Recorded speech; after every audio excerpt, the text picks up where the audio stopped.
The AEM 21-716C and 21-716P air intake systems are engineered to add horsepower and reduce restriction compared to OEM air intakes, and they come with a lifetime limited warranty.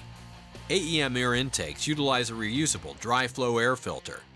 These oil-free filters are durable and very easy to clean. AEM 21-716C and 21-716P air intakes fit 2012 and 2013 Honda Civics with 2.4-liter engines and 2013 Acura ILX models with 2.4-liter engines. See the AEM catalog or AEMintakes.com for complete model list and details. These air intake systems are not legal for highway use in California or other states adopting California emission standards.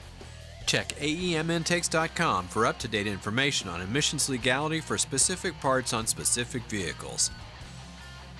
AEM power testing showed an estimated power gain of 8 horsepower at 7,000 RPM with this air intake installed on a 2012 Honda Civic Si with a 2.4-liter engine.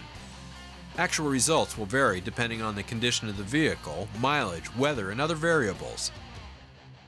Here's a comparison of the car's sound on the dyno with the stock OEM system versus AEM's air intake.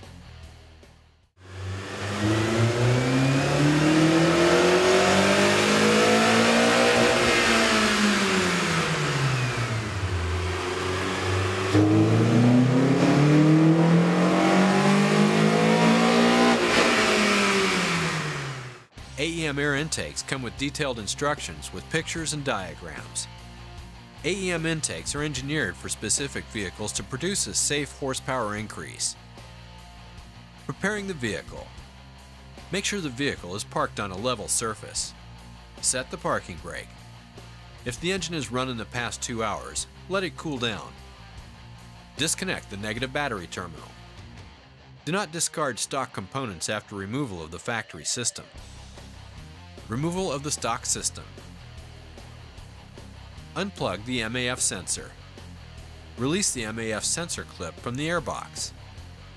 Release the clip from the PCV pipe and remove the pipe from the intake tube. Remove the PCV pipe from the valve cover. Loosen the hose clamp on the throttle body. Undo the 2 airbox lid clamps. Now, remove the airbox lid and intake tube. Remove the M6 bolt holding the airbox in place. Lift up on the back of the lower airbox and remove the box. Remove the 2 M6 bolts under the battery tray for the lower intake tube. Raise the front of the vehicle with the jack. Support your vehicle using properly rated jack stands before wheel removal or while working under the vehicle. Remove the driver's side wheel. Remove the 2 plastic clips securing the side splash shield. Move the shield out of the way. Remove the Phillips screw. Remove the 4 front upper clips securing the splash shield. Remove the 2 bottom clips holding the splash shield. Move the splash shield out of the way as shown. Remove the 3 M6 bolts holding the resonator and sound tube.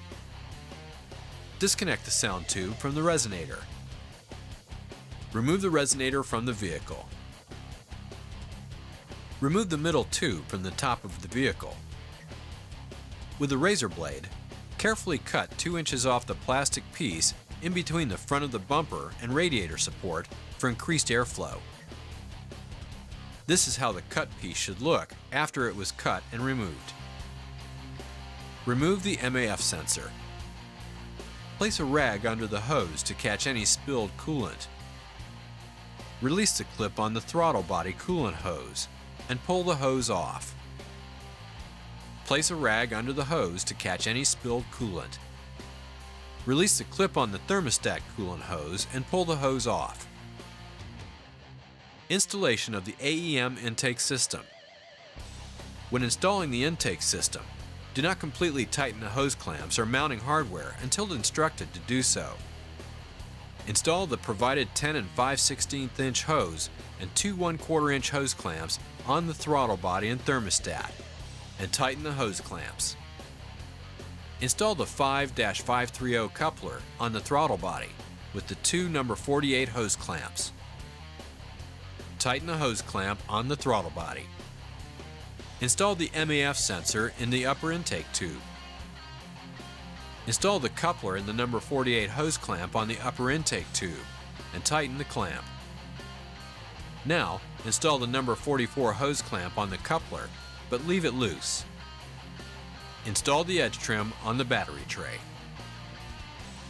Install the middle pipe 2-1492 using the M6 bolt and M6 washer and leave loose. Now install the upper pipe onto the throttle body and middle pipe. Remove the OEM M6 bolt holding the ground wires and replace it with a rubber mount. Install the coupler and number 48 and 44 hose clamps on the lower intake tube and leave loose. Set the lower intake tube in place. Align the lower intake tube and tighten the M6 nut. Install the AEM air filter. Tighten the hose clamp. Make sure your filter has proper clearance and tighten the two hose clamps. Plug in the MAF sensor. Install the 5/8 inch hose and two hose clamps on the PCV vent on the valve cover and the intake tube. Make sure that you have proper clearance around the intake system and tighten the M6 bolt on the middle tube bracket. Now tighten the two lower clamps. Now tighten the upper clamp. Now tighten the final hose clamp. Reassemble the vehicle. Position the inlet pipes for the best fitment. Be sure that the pipes or any other components do not contact any part of the vehicle. Tighten any rubber mounts if applicable, all bolts and hose clamps. Check for proper hood clearance. Readjust pipes if necessary and retighten them. Inspect the engine bay for any loose tools and check that all fasteners that were moved or removed are properly tightened. Reconnect the negative battery terminal and start the engine. Let the vehicle idle for 3 minutes. Perform the final inspection before driving the vehicle. It will be necessary to check AEM air intakes periodically for realignment, clearance, and tightening of all connections. Failure to follow the above instructions or proper maintenance may void warranty. Go to aemintakes.com to find products, download installation instructions, view dyno charts showing estimated horsepower gains, and for other product details.